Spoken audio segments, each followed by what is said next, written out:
Hey guys, I'm here in my local library and I was really bored, didn't have a lot of stuff to do.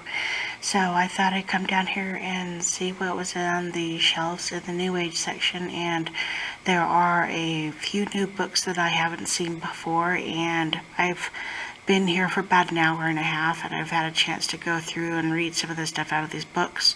So this one here I'm going to be reviewing is Wicca for Beginners by Thea Sabin, Fundamentals of Philosophy and Practice. So I've already gone ahead and bookmarked quite a few spots that I want to share with everybody. The first thing that I find really awesome about this book is that it teaches you the principles that sex is sacred and that it's not nothing to be ashamed of. And so I'm going to read a little bit out of this section here. It says, in Wicca, sex is the physical joining of two people that is one sacred act, one that brings joy and wonder and not shame or guilt. Sex is a treasured and revered in most tribes and cultures. Sexuality is considered a gift from the gods, a pleasure and responsibility that comes with the physical body, and the manifestation of polarities of duality of God and Goddess. The fertility of the earth as well. There is a lot of sexual symbolism in Wicca and as Sabbats and Wiccan holidays, including stories of the union of the God and Goddess, the chalice and the athame. Ritual knife with the altar ritual knife with the representation of the male and the reproductives of the male that focus on Wicca. The cycles of emphasize fertility both on earth and in people.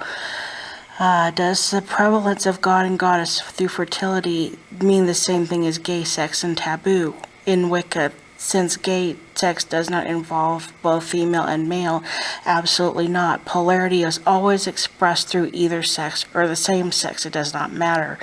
Does holding sex sacred mean that Wiccans ceremonials are orgies? Not at the point of sacred sex.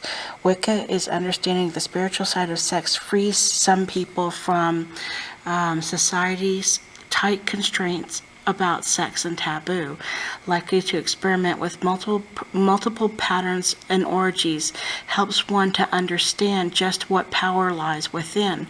So it helps you understand that even though in society we're trained that you're only supposed to love one person and be locked down to them for the rest of their lives, through witchcraft it helps you understand that you have to connect with yourself through different multiplicities of other sexual unions to understand who you are as a whole. So that makes a lot of sense to me. Next little bit here is it talks about grounding and shielding, how to use the grounding and shielding to actually help physically manifest what you're asking for whenever you do spell work, to actually put roots down when you want something to manifest. And that grounding is usually the main aspect of spellcraft. So, and it talks about teaching you how to lay a taproot down for yourself while you're doing your craft in your circle. Grounding and visualization techniques such as breathing. And then it also talks about creating your circles, why you need a circle to actually create magic, how to mark a circle for yourself, and how to prepare a sacred space for yourself. There is another section in here on the four quarters and the elements and understanding how they fit into what you're doing. And it actually goes in and talks about how the elements are connected to the zodiac signs as well. And there are little exercises in here with teaching yourself how to attune to the elements of doing visualization. And there's stuff in here about calling your quarters and understanding why you have to call quarters. And then here is all your stuff on your altar. There is explanations of your tools and what they're for and what they symbolize. The pronunciation of your athame, your wand. There's information on your chalice and your cauldron and your broom. Now, I'll read a little bit of this. It says, many Wiccans keep a dish of salt and water on their altars. Most often, for some, salt is mixed into water and salt water is used to bless and purify the ritual circle. It is also used to consecrate items of ritual use. In a pinch, the water is also helpful if you have an accident with incense and candles. Salt water is also associated with earth, and water is also associated with west. So basically you have a mixture of north and west sitting on your altar. There is information on your Book of Shadows. And I ran out of markers, so let me see if I can't find it real quick. There's actually even a spot in here that actually shows you how to set up your altar. So this is a really, really good, decent book to have. If you have found out that there's somebody that you know that's interested in Wicca and don't know what kind of book to get for them, this would be a really good beginner starting out book for them. So it is $12.95 US and $17.95 Canadian, and this is actually a Llewellyn book. So there's the first book we're going to be doing reviews on, and we'll be doing the second review here in just a sec. Okay, this next book is The Big Little Book of Magic, A Wiccan's Guide to Altars, Candles, Pendulums, and Healing Spells by DJ Conway. This one here, for those of you that like working with pendulums and using your intuitive side to, find things, to learn about, other people, things like that. This right here is probably going to be a really good book for you to have. There is tons of information in this book, and so I've gone in and bookmarked a few spots.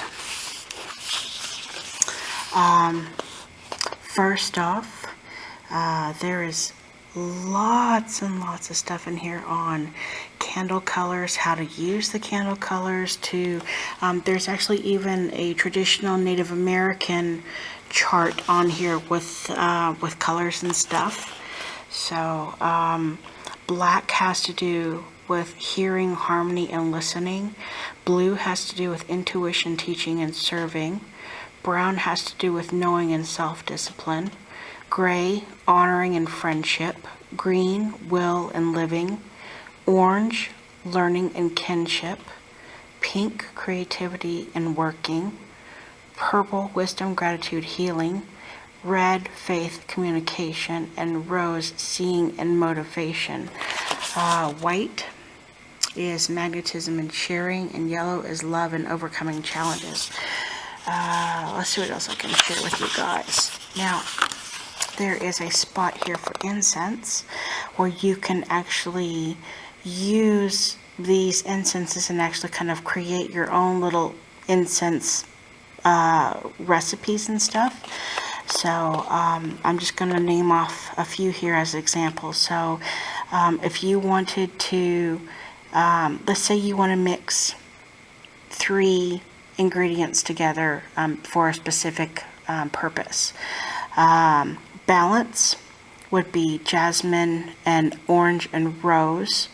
If you wanted to overcome challenges, then you could use dragon's blood and peppermint along with jasmine, orange, and rose. So you want challenges and balance together. You've got creativity, you've got honeysuckle, lilac, lotus, rose, and vervain. Divination, you've got acacia, cinnamon, honeysuckle, lilac, nutmeg, rose, thyme, and yarrow. For energy, power, and strength.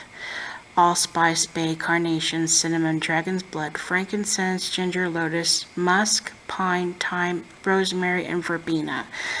So you could actually create your own little recipe for a lot of the stuff that you're dealing with. If you're like, you could take one word and mix a bunch of other herbs and stuff along with whatever you're looking for. And I'm actually thinking about checking this book out. So the other really neat thing that's about really cool about this book is that most books that I come across don't have planetary charts or planetary time information. So say you want to do a love spell on Friday, but you want the time period to be in Venus, and it actually shows you here all the time frames of where all the planetary aspects are in the days of the week. So you've got the AM and you've got the PM time frame. So I think this is really neat too, and I wish a lot more people that actually wrote witchcraft books did this, because this is also a key part of our magic as well. And it actually talks about the planetary colors. So if you're wanting to do some full moon magic, then all of the correspondences that are connected with moon is all right here, like silver, white, lavender, cream, gray, basically the colors. And then you've got all the herbs and stuff and the magical aspects that's connected to that planetary sign. And back here, where all the pendulums and stuff are, it actually shows you pendulum exercises that you can do to help strengthen your intuition. I will show you. As an example, it says to take 3 of the same cups and put a coin underneath one of the cups and actually figure out which coin is under which cup.